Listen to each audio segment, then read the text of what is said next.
Well, here we are, the end of day 2 of the trial of Brian Walsh in the murder of his wife, Anna Walsh. And today was a bit of a blockbuster. We got the Google searches, we got the trash searches.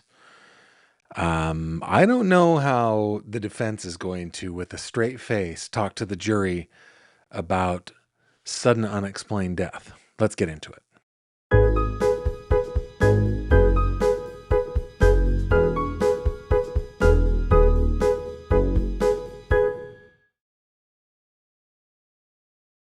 This video contains mature themes and discussions intended only for adult audiences. Viewer discretion is advised. Hello there, my friend, and welcome back to another true crime discussion with me, Gavin Fish. Thank you very much for being here. So glad that it's working out to start at 6 p.m. We're trying to keep it to an hour. We want to start at 6 and at 7, and it's working out so far. Now, you know, the thing that I forgot yesterday, because I was all excited about the new time, I forgot to ask you guys to tell me where you are watching from. I love that. I just absolutely, I don't know why I love it so much, but I love to know where you guys are tuning in from. So if you would, if you're on the live, do it in the live chat. If not, if you're part of Replay Crew, definitely put it into the comments. I just love that. I don't know.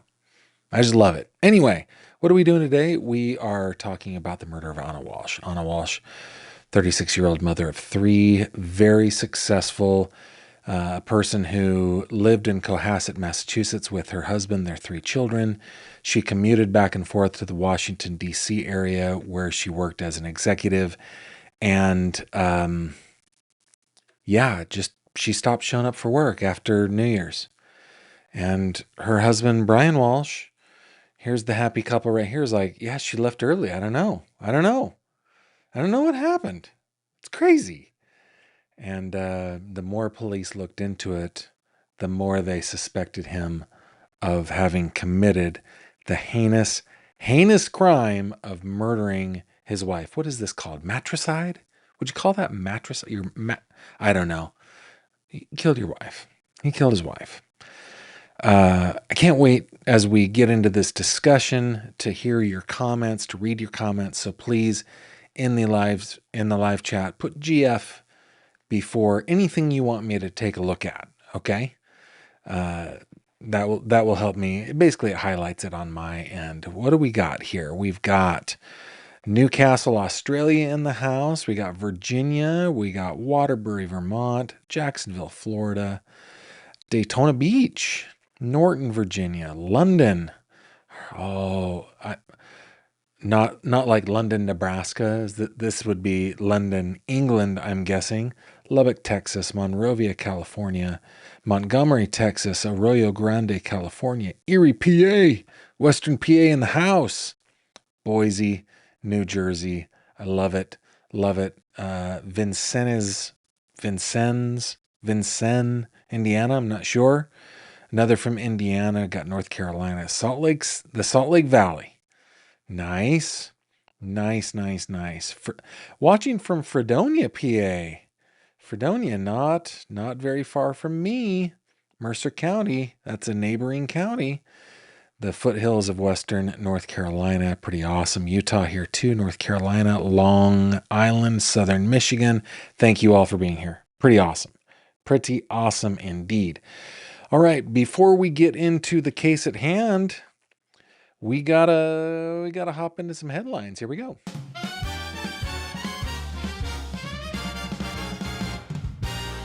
True crime headlines. How? All right, guys. In this segment, we just go over a couple of headlines that are in true crime news. I try to look for cases that we have been covering. Come with me, will you, over to Yield Acrobat for a report out of TMJ 4, Waukesha, Wisconsin. Remember this story, Morgan Geyser? Do you remember this? She and her friend stabbed 19 times their other friend at the age of 12, and she absconded after having left, cut off her GPS monitor and left a group home. I think it was like a group home. Anyway, Morgan Geyser was caught. Okay, Morgan Geyser's attorney is asking a judge to release her from jail and return her to a mental health facility. Tony Cotton wrote to Waukesha County Judge Scott Wagner, arguing it's improper to hold Geyser in jail because she doesn't face any new criminal charges in the county. Geyser, one of the 2 Waukesha teens sentenced in the 2014 stabbing of classmate Peyton Leitner, has been held at the jail since she was returned to Wisconsin from Illinois. Geyser was arrested in Posen, Illinois after cutting off her ankle monitor and escaping from her group home in Madison. Cotton asked that Geyser be moved back to the Winnebago Mental Health Facility where she was treated before her release. And that's all we got so far on that. So we will keep an eye on that case. Next one's a big case, guys. I haven't been covering this one. This one bothers me so much. It bothers me the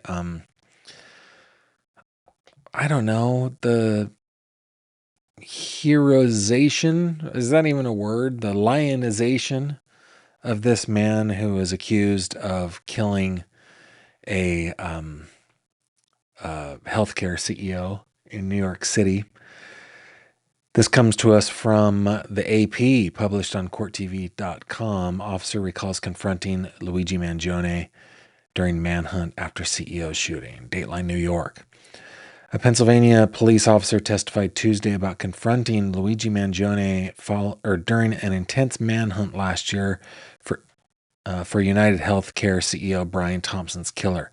As soon as Mangione doffed his medical mask at a McDonald's in Altoona, PA, Officer Joseph Detweiler said, "I knew he was the suspect whose face had been all over the news since the shooting 5 days earlier on a Manhattan sidewalk. Quote, it's him. I'm not kidding. He's real nervous, and he didn't talk too much," Detweiler told a supervisor by phone from the restaurant parking lot moments after meeting Mangione, according to the officer's body camera video. It was played in court on Tuesday, the second day of a hearing about evidence in the case. Mangione indeed said little initially to Detweiler and another officer, giving only what turned out to be a false name, home state and driver's license. But Detweiler testified that he'd noticed the man's fingers shaking as they interacted, and officers patted him down. I wonder if that is enough for probable cause to pat somebody down. A shaking nervousness. I bet that will come up. Over the ensuing minutes, Mangione placidly ate a hash brown as the officers waited for colleagues and claimed they were simply responding to loitering concerns at the eatery. "I was trying to keep him calm," Detweiler told the court, adding that he at one point started whistling over the restaurant's holiday season music to make him think that nothing was different about this call than any other call. Lawyers for Mangione, 27, want to block prosecutors from showing or telling jurors at his eventual Manhattan trial about statements he allegedly made and items authorities said they seized from his backpack during the arrest. The objects include a 9mm handgun that prosecutors say matches the one used in the killing, and a notebook in which they say Mangione described his intent to whack a healthcare insurance executive. I'm sure they don't want that in trial. The defense contends the items should be excluded because police didn't get a warrant before searching Mangione's backpack. Yeah, I think nervousness probably isn't enough for probable cause. But I'm kind of a constitutionalist. They also want to suppress some statements Mangione made to law enforcement personnel, such as allegedly giving a false name, because officers started asking questions before telling him he had a right to remain silent. Yeah, I think that's going to be a hard argument to make, because they don't have to advise him of his Miranda warnings until an arrest. I mean, he was detained. I don't know. It's gray.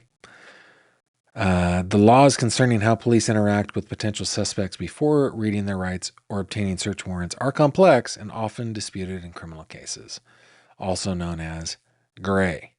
Yeah. In Mangione's case, crucial questions will include whether he believed he was free to leave at the point when he spoke to arresting officers and whether there were exigent circumstances that merited searching his backpack before getting a warrant. Police, guys, listen, don't let this be thrown out. Please don't let this be thrown out because you did your job wrong. Please, please, please get a warrant. Oh my goodness. Read him his rights. I would hate for this to be thrown out just because they did it the wrong way. Those are headlines.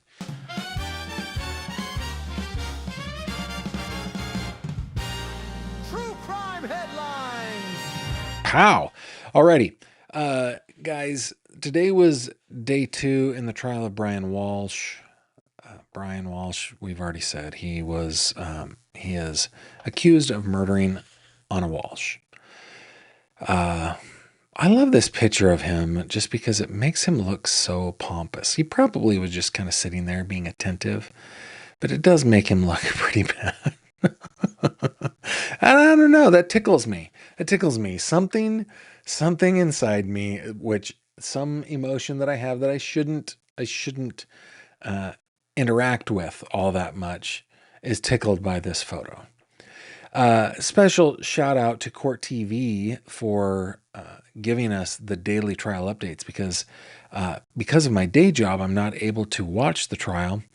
I am quite the busy little beaver during the workday. I think I punched out something like 6 articles today, which is pretty typical in my line of work. Kind of a news desk kind of reporter position. Anyway, but what Court TV does is they provide daily trial updates.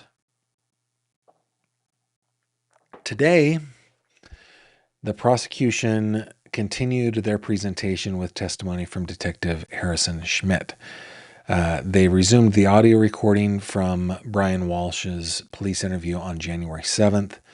And in that recording, Brian stated that Anna sent him flight information for Boston, but not return flight details. And according to Brian, Anna moved her schedule up by 2 days, said this was not the first time that she had done that. So it turns out, and you guys are going to be shocked, that Brian Walsh is an idiot, an absolute Dumas. The dude, listen, I'm sure he was trying to not look guilty in front of people that are suspicious of him being guilty.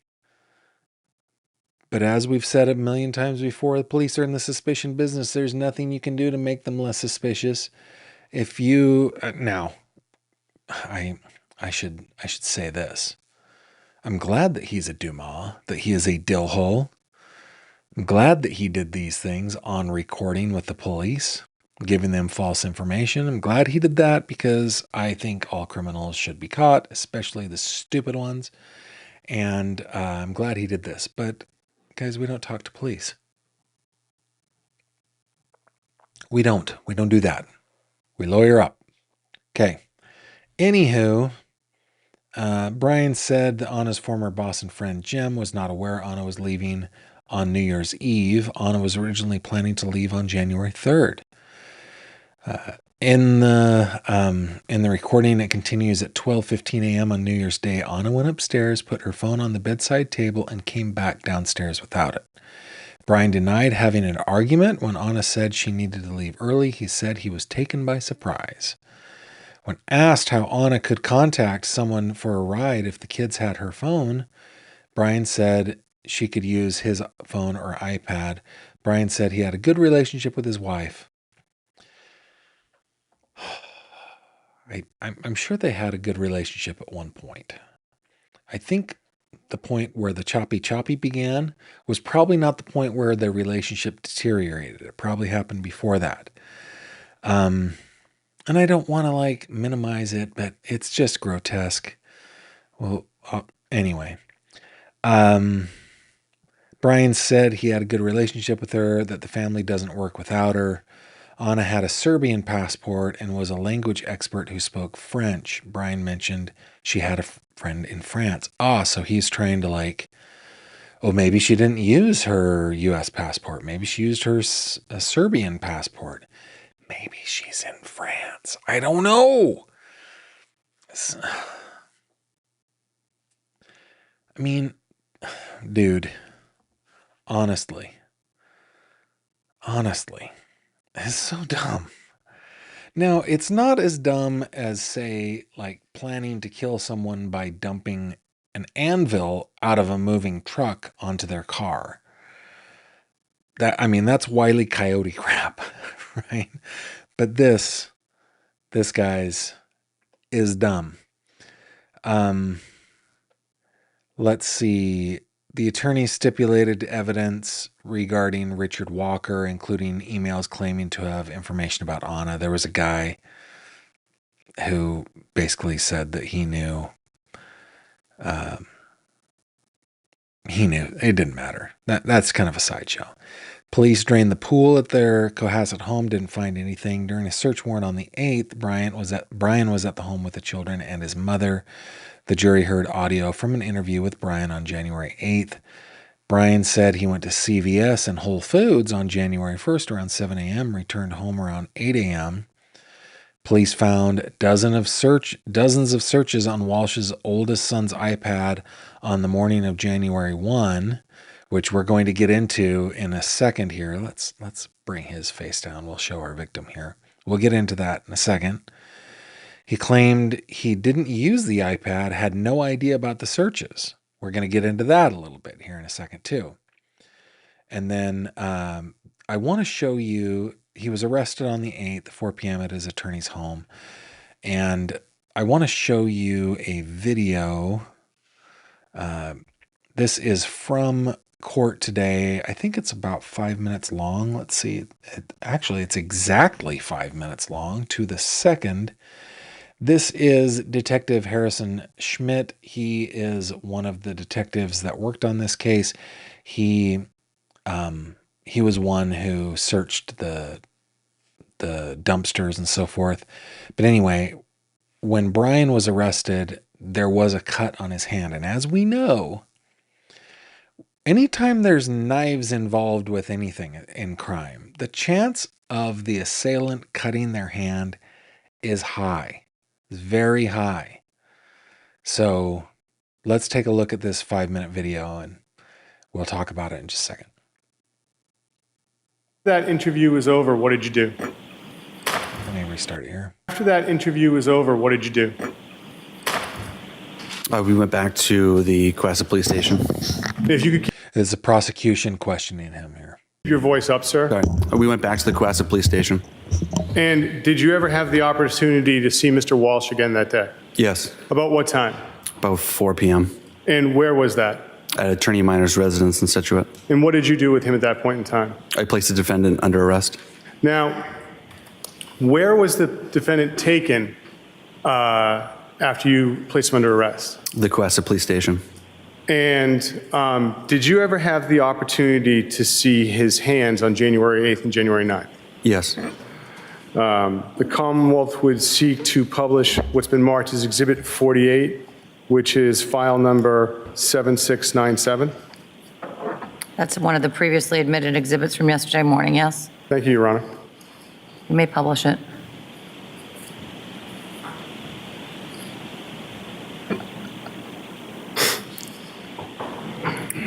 Sergeant, what is this? That is a picture of the defendant's thumb. And if the Commonwealth could publish Exhibit 49, which is file number 7701, also previously marked from yesterday, Your Honor. And Sergeant, what is this? That is the picture of the defendant's thumb, and you can see the blue tile from the booking room floor in the background. Ms. Kilman, if you could take that down. Now, Sergeant, what did you do on January 9th in this matter? That looks insignificant, but I'm telling you that is yet another little straw adding to the haystack of evidence against Brian Walsh. I went to... And by the way, I haven't changed my opinion on this. This is actually a tall order to get a conviction here. Again, Tommy Lee Jones said it best when he said, "A person is smart, people are stupid. You just never know what a jury's going to do." It's still a very tall order. They still don't have a body, but they do have so much evidence that they can pile on him. I think they can get a conviction here, but I don't know. I waffle on it. 300 Forest Street in Peabody. And about what time did you get to 300 Forest Street in Peabody? Around dusk. And why were you there? We had collected 2 dumpsters from the apartment complex at 330 Paradise Road. Those were transported to a transfer, like a trash transfer station in Peabody for examination. And so what were you doing? Well, so when you got to Peabody, about what time was it? I was right around the beginning of dark. And who was there?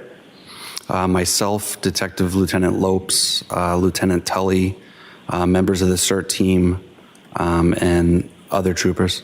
And Lieutenant Tully, he's with the state police and opposed to Detective Lieutenant Lopes with Cohasset. Correct. Okay. And so what were these state Detective Smith here is with Cohasset PD. troopers doing? Not Lieutenant Tully, but the other ones you just mentioned. It's a big warehouse with trash lining on the walls. We had dumped the contents of the dumpsters in the warehouse, and we began searching the bags, bag by bag. And why were you doing? So what would you do with the bags when you searched them bag by bag? The contents of the bags were opened. It was spread out on the ground. We'd look at the contents, see if it was important. If it was, those were moved to like a tarp or plastic or paper sheeting where they could be documented, photographed, collected as evidence. If the Commonwealth could publish Exhibit 50 from yesterday, Your Honor, which would be file number HAS 7025. You may. Sir, directing your attention, what is this? This is plastic sheeting. And can you see yourself in this photograph at all? I can see my feet Where are your feet located? at the top of the frame. And if you could just tell us like what you're wearing for footwear? Brown leather boots and gray pants. And if the Commonwealth could have Exhibit 51, which is file number 6810. So, Sergeant, what are we looking at here as far as the process that you were describing? So this is right when one of the bags was opened for examination. The contents was dumped out so we could look at it. And if we could go to Exhibit 52, which is file 6867. Now, what are we looking at here in relation to the previous photograph? Those are the contents moved to like tarp and plastic and paper sheeting so they could be further examined. And the boots, do you know what brand those are? Hunter boots. And Ms. Gilman, is it possible to zoom in on the white Asking for the brand of those that they're going to tie this in later, right? Here's a picture of Anna with these Hunter boots. piece of paper underneath the purse? This is a high resolution photo, man. Sergeant, did you see that white piece of paper that night? I did. What was that? That's a COVID-19 vaccination card with the name Anna Walsh on it. All right, and that's where I stopped his testimony. So I just want to show like this is one of these cases where the prosecution just has so much that they can show, and I think they did go on and talk about some accounts. He did not withdraw any money. Yeah.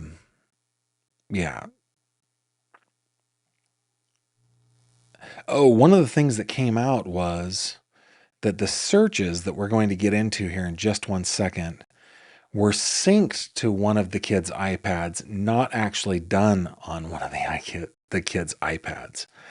Got to be careful with that iCloud account, criminals, man. Got to be careful. I bet he was like, oh, crap. Oh, man. I can't believe that. We're going to get into the searches here in a second. Let me see what you guys are saying over in the live chat. Let's see. ML Loftus says he is so pompous. He does look pompous. And not that picture, Gavin. Which picture is it? Not that one. It's this one. He just looks like, and it tickles me. It tickles me. Let's see what else we got. Autumn's doling out the dill hole emojis. Autumn says someone doesn't have their first bad day and then do the choppy choppy. Unless you're going to like cut through the fluff and sensationalism of true crime, which is what we do here on this channel. But yeah. Little Boo Grizzly says, choppy choppy, Gavin, you're killing me. Yeah, I don't want to minimize what happened, but yeah, I mean, oh man. Yes, Cooler by the Lake says he used his computer for the searches. His son's iPad was synced, so the searches showed up there as well. Indeed. Anything else? Yeah.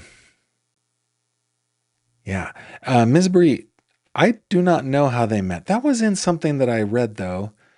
Oh, good on you. You put the GF. Nice. I don't remember how they met. Let me just do a quick little searchy poo here real quick.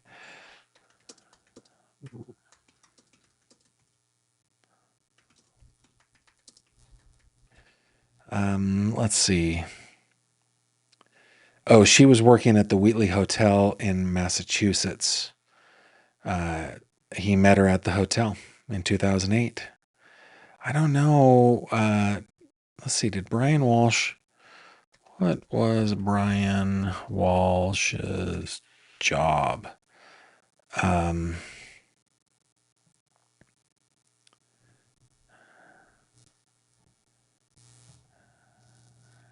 don't know. He was an art swindler, it seems like. That's all I'm able to find there.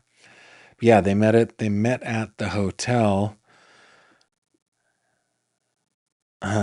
The corn rabbit hole Tipton tried to take us at the end of the day was absolutely unnecessary. Okay. I didn't see it. Tell us about it. Okay. I'm going to get into now the searches here. Let me go to the searches, and I'm going to bring up this page so you guys can see it. Maybe if okay. This is from Court TV. Okay.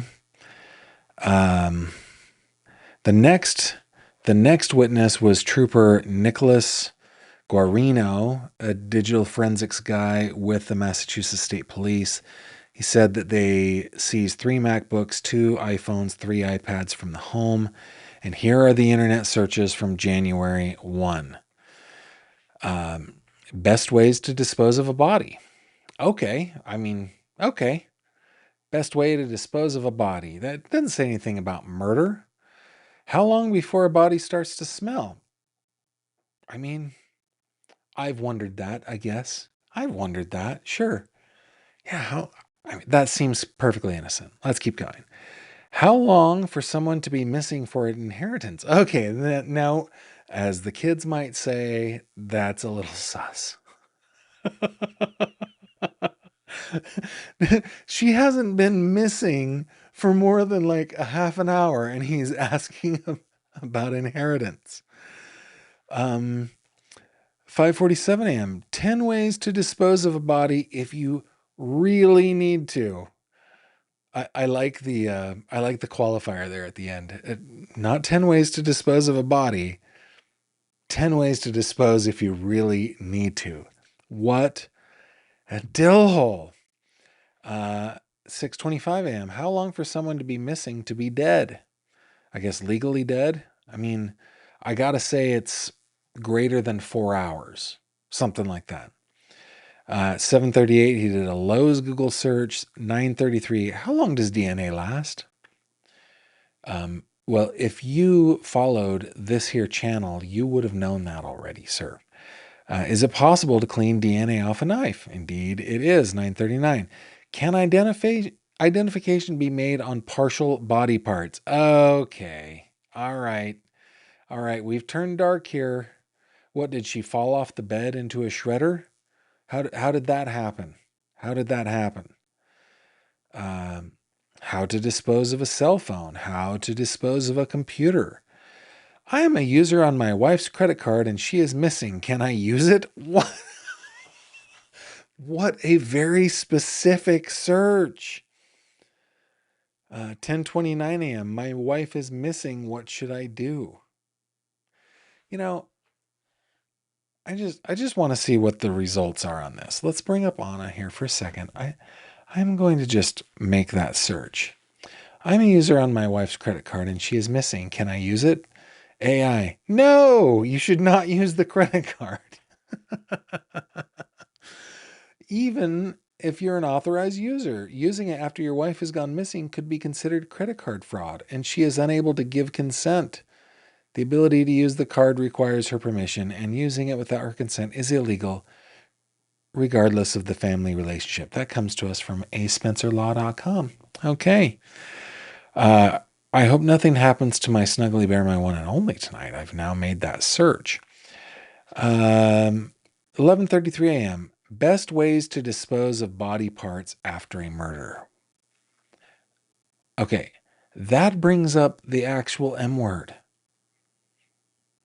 How is the defense going to claim sudden, unexplained death syndrome?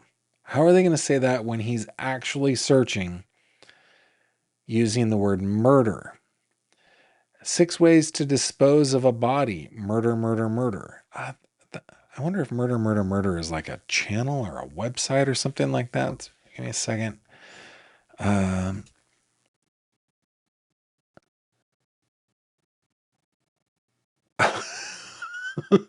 Google says, I cannot provide information or instructions on how to dispose of a human body. Such information relates to illegal acts, specifically murder and the improper handling of human remains. Contact authorities.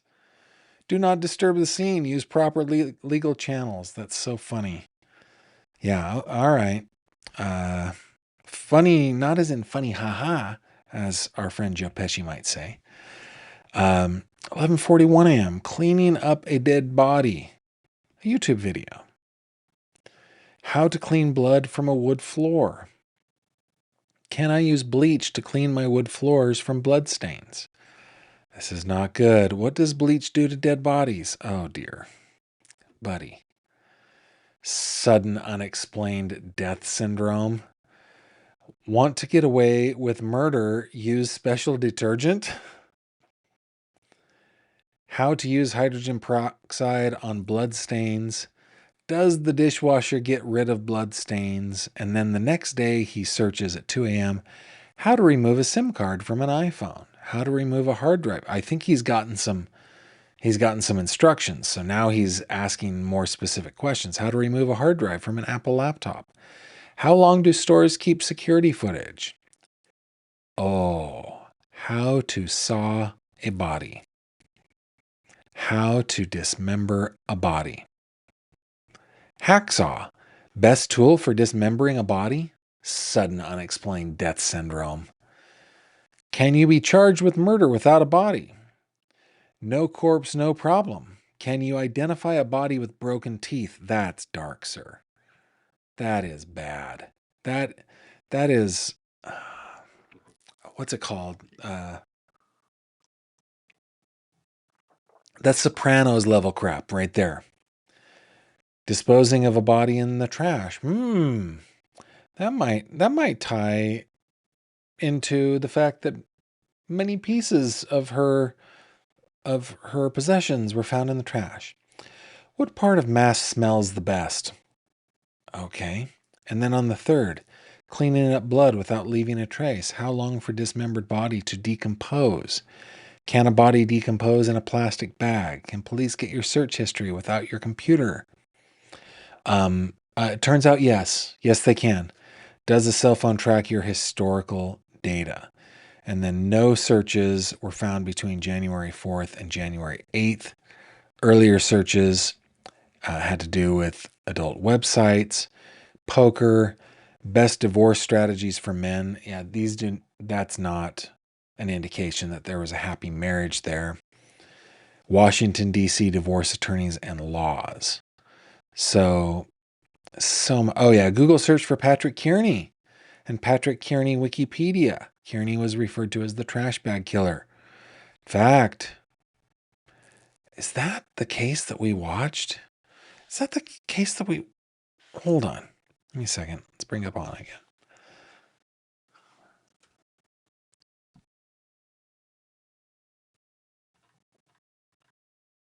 Is it?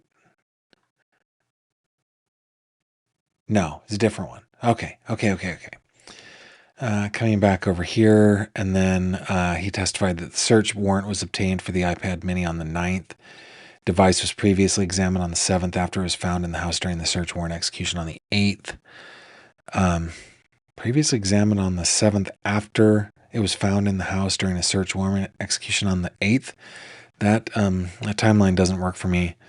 Searches, yeah, a small portion of 3,000 total records were relevant to the investigation. So that's what we had on day 2. Let's see what you guys are saying over here. Ohio Palm Mom says he claims to be part owner of a company training groups on cybersecurity. Debbie says Brian ran an IT security consulting firm, giving that some of the searches are very telling. Indeed, he clearly doesn't have knowledge about the field. Indeed. Gavin, he started a line of questioning referring to Walsh's corn search. Oh, with the cheating wife gets pregnant and trying to show how he was just searching vids of favorite actress. Okay. Yeah. Okay. Yeah, Uncle Google's gonna get me for sure. Joanne Marie says, I hope that law enforcement never has to search my phone. I'm a researching fool. I have to Google all kinds of searches that these idiots do just so I know the answers out of curiosity. Yeah, with the searches I do, I'm telling you, I don't want law enforcement looking at my phone either. Maybe he will say Jim McIntyre did the unaliving. M. Eloff says some of those were not brought up. Okay. Debbie, if she rolled out of the bed, how did she break her teeth? Apparently, she landed on a sledgehammer or something. Wow. Okay, the defense has, Cooler by the Lake says, the defense has a steep hill to climb with these Google searches, not to mention why he felt compelled to chop up his wife after finding her dead of natural causes. Not most people's go-to solution. Well, let's see. That photo is from top of the town in Arlington, Virginia. This one right here. Yeah. This one is the one that was on her bio page for the company that she worked for. Yeah, I love this, Patricia. Nobody believes you, Brian. Indeed. Gavin, he's going to have to testify. Well, that was something that came up yesterday in the opening statements. The defense said, Brian is going to tell you this, right? So, yeah, I think he probably will testify, and I don't think anybody is going to believe him. And, yeah. That's what happened in court today, guys. Thank you so much for that conversation. Let us move into what is becoming one of my favorite segments. It's 3 questions. It's 3 questions with Gavin Fish. Da-da-da-da-da-da-da. Pow! Guys, listen, you can send me questions. I promise that I will answer them. I will answer them truthfully and honestly, and nothing's off the table, as we have seen already so far.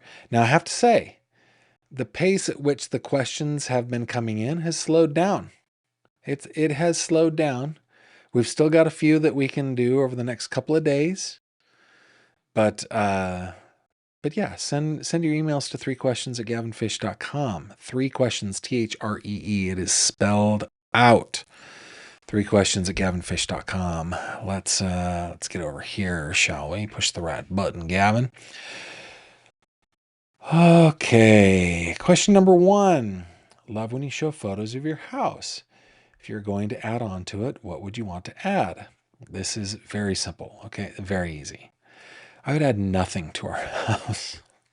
For those of you who don't know, I have posted photos of the house from time to time over on the fish tank. Let's see if I can bring up. Kimberly and I, we are Northern California kids, but we moved to Pennsylvania as part of a family adventure. This, by the way, is my Snuggly Bear, my one and only. This is not our house. This is Livreria Lelo in Porto. That is my Snuggly Bear, my Sweetie Pie, my one and only. I think I've posted a couple. When I go flying, I will post a picture every once in a while of going flying. I will post a picture of the Kitetes. They're much bigger than this now, by the way. The Haynes sisters, Betty and Judy Haynes, have grown quite a bit. The one in front there, the black and white tuxedo one there, she is a chunky little girl. And the gray one, that's Judy up front, Judy Golden Eyes. And then Betty, she's a little more svelte. But they're beautiful, beautiful little Haynes sisters. Let's see if I can find, there's just been so much. More pictures in Portugal, London. Oh, here, I'm sorry. Now I'm just reminiscing. This is a great memory. This is my grandmother just a few months before she passed away. We were still in Northern California, and she wanted to go on a flight. She hadn't been in a little plane since the 1950s. And so we flew out of McClellan Airfield in Sacramento and went up to Willows, where we had the world's most expensive hamburger. That's a pilot joke. You spend $100 in fuel to buy a $5 burger up at Nancy's Airport Cafe. Man, it's been a while since I've posted photos of the old homestead. Maybe I need to go way back here. It's been a while. Okay, so I clearly need to do that more. Yeah. Let's see. Gavin's belaboring this. There's just a lot of stuff that is shared on the... Oh, there's one. This is my office, actually. And a rare moment of it being clean. This is the very room in which I am live streaming now. This is a photo of our centerpiece, Tiffany stained glass window, kind of halfway up the grand staircase in front of the house. Anyway, we live in an historic home, and it's a fun house. Do I want to add anything? No, it's already almost 8,600 square feet. There's nothing that needs to be added. There is an old trunk room on the third floor. The third floor was originally a ballroom, and there was a trunk room up there as well. And that is now, we call it the room of requirement. Pretty much all of our junk just goes in there, and whenever we need it again, we know where it is.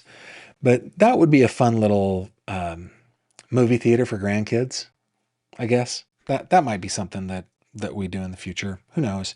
Who knows if we'll live here long enough to have grandkids while living here? I don't know. Next question. Celeste Rivas case. What behavior from anyone involved has raised the most questions for you?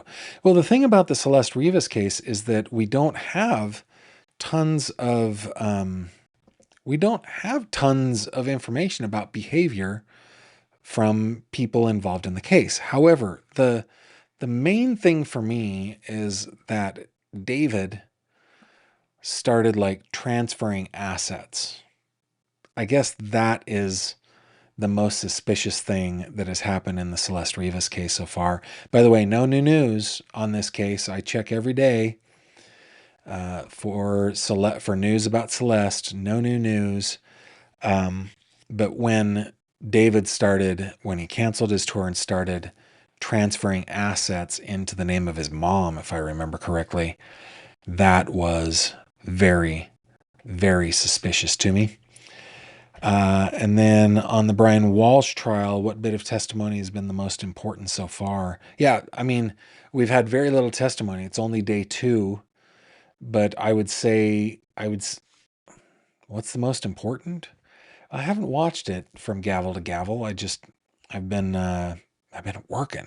It kind of sucks. I'd rather not work and just, watch trials all day. But yeah, the Google searches are going to be hard to overcome. It's going to be very hard to overcome. The fact that he said, how to dismember and dispose of a body, specifically, it's just going to be very hard to overcome. That's what I think. That is what I think. Let's see what you guys are saying over here. ML Loftus says, where am I going? I need to hide this one, bring this one up. His lawyer said he was scared of what his children would think, and that is why he hit her body. Okay. You know, I covered a case out of Oil City, Pennsylvania, a year and a half ago or so, where this guy killed his live-in girlfriend, and he put her into an oil drum, like a 55-gallon steel drum, like a big oil drum, and put it in their bedroom, and then put a lock on the door with like a padlock. And his reason for doing that, he said, was he didn't want the children to see her. Yeah, there are lots of ways that you can make it so children don't see their dead mother. You can send them to a relative's home where you can talk very sensitively about their mother's passing. I mean, in my family, we have stories of when my grandfather died. My dad was 7, and they had to have those hard conversations. I'm sure many of you have had those same hard conversations, or people in your life have. You don't do the choppy and scatter them about. That was me channeling my inner Canadian because I love our neighbors from the north. I don't think I did a very good job, but you know what I'm talking about? Scared of what his children might find. That is the dumbest thing. He looks like Gargamel. Brian Walsh? Brian Walsh looks like Gargamel. Hold on. Let's take a look. That is pretty Gargamel-y. Gargamel was a little more hunched over, as I recall, and a little skinnier, was a little more balding. But I feel Gargamel in this photo more than I see it. That is funny. Just Ducky says, I do have to say there are no searches of how to do the act, just what to do after. I think something happened and he snapped. Still no excuse. Guilty. Yeah. Did you see the body language as they were reading the searches? The collar scrub, forehead wipe, upper lip wipe. Loved it.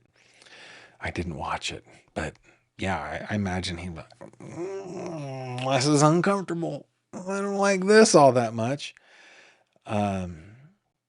Susie Savage saying, I genuinely have no idea why he thought a trial was a good idea. Brian Walsh is truly delusional. And Mooney says, the search for divorce attorneys on December 27th makes me think Anna may have broached the subject with him. Yeah, that is a possibility for sure. Yeah, you guys are astute. I love your comments. That was 3 questions, guys. It's 3 questions with Gavin Fish. How? Send in those questions. 3 questions at gavinfish.com. And yeah, I will do my best to answer them. I like the questions. I like them all. The whole thing about how many times a married couple should have sex in a week, that made me a little uncomfortable. I'm not gonna lie. That made me a little uncomfortable. But I will answer. I will answer to the best of my knowledge. Hey, before we call it a day, I do just want to invite you to join us over here on the Fish Tank. Push the right button, Gavin. Join us over on the Fish Tank. We do lots of fun things. I need to get way up here to just kind of show you. We discuss everything true crime, not just the cases that I'm covering, but also if there are cases that you want me to cover. This is a good place to interact with me. If you ever need to get in touch with me, go to gavinfish.com. Click on this little icon right there. This little icon, the little fishy, will take you to the Fish Tank. This will take you to a form where you can reach out to me. I get I get lots of people reaching out to me. I don't respond to most of them, but I see all of them. So that is the way to do that. Also, just want to just take a moment to thank all of you who support me in all the myriad ways that you do it, by watching this and interacting with me, by sharing it with others, by I get direct PayPals every once in a while. It's terrific. There's a tip jar that comes in every once in a while. My patrons over on Patreon, I deeply, deeply appreciate you. Thank you to all my YouTube members, those who give me super chats and super stickers.